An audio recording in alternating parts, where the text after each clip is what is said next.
the message will be the same. It will be from my heart. How would Ratan Tata like to be remembered? Very quickly, what I said earlier, I'd like to be remembered as a person who made a difference. If I think about how would I like to be remembered, I would like to be remembered as a person who was able to make a change.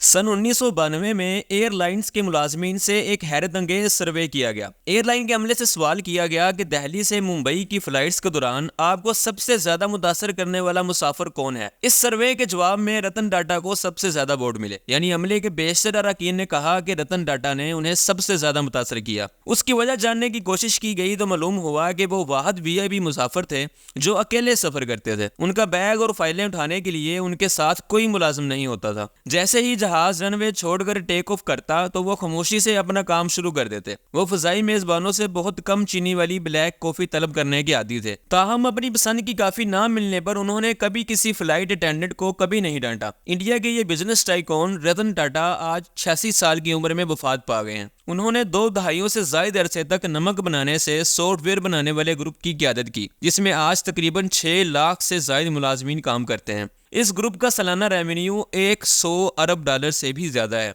Ratan Tata की सादगी के और भी कई किस्से हैं। Girish Kabir Tata group पर अपनी मशहूर किताब the Tata how a family build a business and a nation में लिखते हैं, जब रतन टाटा सन्स नामी कंपनी के सरबराह बने तो कंपनी के मालिक के लिए बनाए गए कमरे में नहीं बैठते थे। उन्होंने अपने बैठने के लिए एक सादा सा कमरा बनवाया था। जब वो किसी जूनियर अफसर से बात कर रहे होते तो उस दौरान कई सीनियर अफसर आ जाते तो वो उसे इंतजार करने को कहते। उनके पास 2 जर्मन शेफर्ड कुत्ते थे जिनका नाम टीटू और टेंगू था, जिससे वो बेपनाह मोहब्बत करते थे। कुत्तों से उनकी मोहब्बत इस हद तक थी कि जब भी वो मुंबई हाउस में अपने दफ्तर पहुंचते तो गली के कुत्ते उन्हें घेर लेते और लिफ्ट तक ले जाते। ये कुत्ते अक्सर बॉम्बे हाउस के लॉबी में चहलकदमी करते हुए दिखाई देते थे, जबकि इंसानों को वहां सिर्फ इस सूरत में दाखिल होने की इजाजत होती थी जब वो अमले के मेंबर होते थे या फिर उन्हें मिलने की पेशगी की इजाजत होती थी। जब रतन के साबिक असिस्टेंट से उनके बारे में पूछा गया तो उन्होंने जवाब दिया, बहुत कम लोग मिस्टर टाटा को करीब से जानते थे। जो उनके बहुत करीब हैं वो टीटू और टेंगू हैं। उनके जर्मन शेफर्ड कुत्तों के अलावा कोई उनके करीब नहीं आ सकता। मशहूर बिजनेसमैन और मुसन्निफ सुहेल सेठ भी एक किस्सा बयान करते हैं। वो लिखते हैं कि 6 फरवरी 2018 को बर्तानिया के शहजादा चार्ल्स ने बकिंगम पैलेस में रतन टाटा को rock failure foundation life time achievement award देना था, लेकिन तकरीब से चंद घंटे कबल ही रतन टाटा ने मुंतजिमीन को आगाह किया कि वो नहीं आ सकते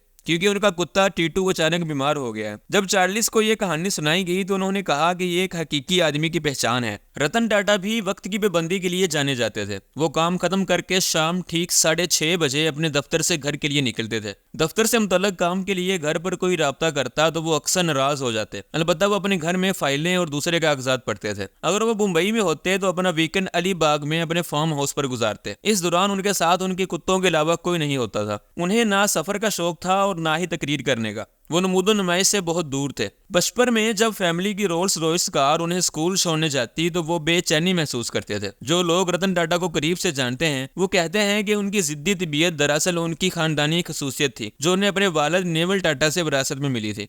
सुहेल सेठ का कहना है कि अगर आप उनके सर पर बंदूक रख दें तो भी वो यही कहेंगे कि मुझे गोली मार दो, लेकिन मैं अपने रास्ते से नहीं हटूंगा। अपने पुराने दोस्त के बारे में बात करते हुए मुंबई डाइंग के सरबराह नस्ली वाडिया ने कहा, रतन एक बहुत ही पेचीदा किरदार था। मुझे नहीं लगता कि किसी ने उसे कभी पूरी तरह से जाना है। वो बहुत गहरा आदमी है। हमारी कुर्बत के बावजूद मेरा रतन से कोई जाती ताल्लुक नहीं है। वो मुकम्मल तौर पर तनहा है। कौमी कपूर अपनी किताब एन एंटीमेंट हिस्ट्री ऑफ पार्सिस में लिखती हैं कि रतन ने खुद मेरे सामने एतराफ किया कि वो अपनी प्राइवेसी को बहुत अहमियत देते हैं। वो कहते थे कि शायद मैं ज्यादा मिलनसार नहीं हूँ, लेकिन मुझे लोगों से नफरत भी नहीं है। टाटा की जवानी का एक दोस्त याद करता है कि टाटा ग्रुप में अपने इब्तदाई दिनों में रतन अपनी कुनियत टाटा को बहुत समझते थे। अमेरिका में तालीम के दौरान वो यकीनन बेफिक्र रहे क्योंकि उनके हम जमात उसके खानदानी पस मंजर से वाकिफ नहीं थे। रतन टाटा ने कौमी कपूर को दिए गए एक इंटरव्यू में एतराफ किया था कि उन दिनों रिजर्व बैंक ने बैरून मुल्क तालीम हासिल करने वालों को बहुत कम गैर मुल्की करेंसी भेजने की इजाजत दे रखी रही थी। मेरे वालिद कुरान तोड़ने के मूड में नहीं थे, इसलिए उन्होंने मेरे लिए ब्लैक में डॉलर खरीदने से इनकार कर दिया। चनाचा अक्सर ऐसा होता था कि महीना खत्म होने से पहले मुझे अपने दोस्तों से पैसे उधार लेने पड़ते थे और कुछ इजाफी पैसे कमाने के लिए बर्तन भी धोने पड़ते थे। रतन की उम्र सिर्फ 10 साल थी जब उनके वालिदैन की तलाक हो गई। रतन जब 18 साल के हुए तो उनके वालिद ने एक स्विस खतून सेमोन डेनियर से शादी की। दूसरी तरफ उनकी वालिदा ने तलाक के बाद सर जमशीद जीजी जी थाए से शादी की।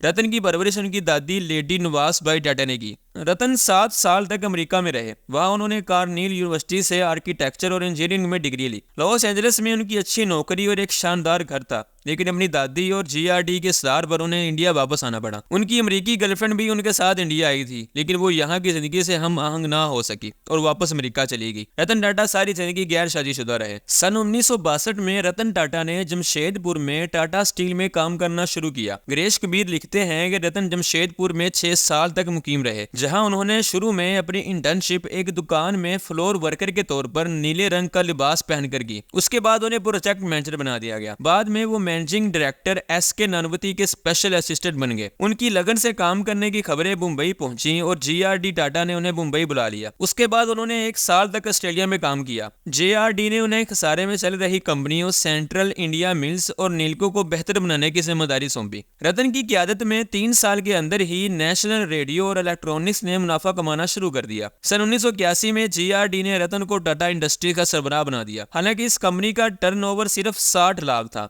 लेकिन यह जिम्मेदारी अहम थी क्योंकि इससे पहले टाटा खुद इस कंपनी के कामकाज को बराह रास्त देखते थे। उस वक्त के कारोबारी सहाफी और रतन के दोस्त उन्हें एक दोस्ताना, मुहज्जब और दिलचस्प शख्स के तौर पर याद करते हैं, जिसमें किसी किस्म का कोई गुरूर नहीं था। कोई भी उनसे मिल सकता था और वो खुद अपने फोन का जवाब देते थे। कोमी कपूर लिखते हैं कि ज्यादातर इंडियन अरबपतियों के मुकाबले में रतन की तर्ज जिंदगी बहुत सादा थी। उनके एक कारोबारी मशीर ने मुझे बताया कि वो हैरान है कि इनके पास सेक्रेटरियों की भीड़ नहीं है। सन 2010 में रतन टाटा एक बड़े तनाजे में फंस गए जब लाबिश नीरा राडिया के साथ उनकी टेलीफोन पर बातचीत लीक हो गई। अक्टूबर 2020 में रतन टाटा को टाटा ग्रुप के ज्वेलरी ब्रांड तनिष्क का एक इश्तिहार उजलत में वापस लेने पर तनकीद का निशाना बनाया गया। इस इश्तिहार में एक मुत्तहद इंडिया की तस्वीर दिखाई गई थी जो तमाम मज़ाहब को बराबर समझता है। इस पर मैंने एक वीडियो भी बनाई है जो आप मेरी वीडियोस में जाकर देख सकते हैं। मिलाकर तनिष्क को दबाव की वजह से वो इश्तिहार वापस लेना पड़ा। कुछ लोगों का ख्याल था कि अगर जेआरडी जिंदा होते तो वो इतनी दबाव में ना आते। रतन का नाम उस वक्त भी शह सुर्खियों में रहा जब उन्होंने 24 अक्टूबर 2016 को टाटा ग्रुप के चेयरमैन साइरस मिस्त्री को 1 घंटे से भी कम वक्त के नोटिस के साथ बरतरफ कर दिया। लेकिन इस सब के बावजूद रतन टाटा का शुमार हमेशा इंडिया के सबसे मोतबर सनतकारों में होता था।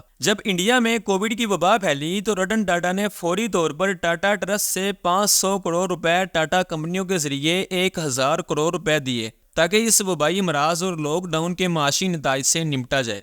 रतन टाटा पहले शख्स थे जिन्होंने अपनी लग्जरी होटलों को डॉक्टरों और हेल्थ वर्कर्स की रिहाइश के लिए इस्तेमाल करने की पेशकश की जो खुद को शदीद खतरे में डाल रहे थे। आज भी इंडिया के ट्रक ड्राइवर अपनी गाड़ियों की अकबी हिस्से पर ओके टाटा लिखते हैं ताकि ये जाहिर किया जा सके कि ट्रक टाटा का है और इसलिए काबिल एतमाद है। टाटा ने आलमी दुनिया पर अपना नक्श छोड़ा है। ये कंपनी जैगुआर और लैंड रोवर कारें तैयार करती है और टाटा कंसल्टेंट सर्विसेज दुनिया की मशहूर सॉफ्टवेयर कंपनियों में से एक है। ये सब बनाने में रतन टाटा का किरदार हमेशा याद रखा जाएगा। वीडियो पसंद आई हो तो लाइक और कमेंट लाजमी करें और मेरा चैनल सब्सक्राइब करें। शुक्रिया।